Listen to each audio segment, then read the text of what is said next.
আমার সমাজের একজন মানুষকে আমি বিপদে পড়তে দেব না। হ্যাঁ, ঠিকই শুনলেন।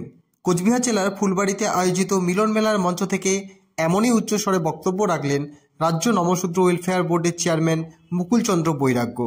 নমশূদ্র সমাজের প্রচুর মানুষদের উপস্থিতিতে এদিন কোচবিহার জেলার ফুলবাড়িতে আয়োজিত মিলন মেলার মঞ্চে বিশেষ বক্তা হিসেবে উপস্থিত ছিলেন মুকুল বৈরাগ্য।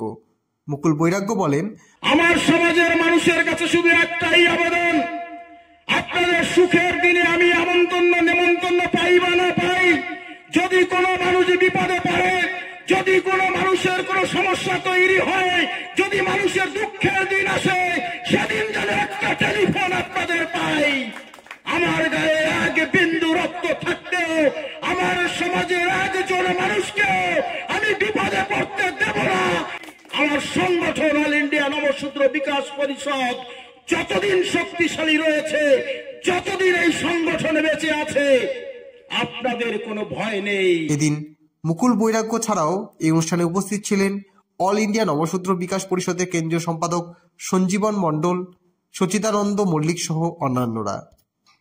আপনারা দেখছেন নর্থ বেঙ্গল সমাচার, উত্তরের বার্তা, সত্যের পথে।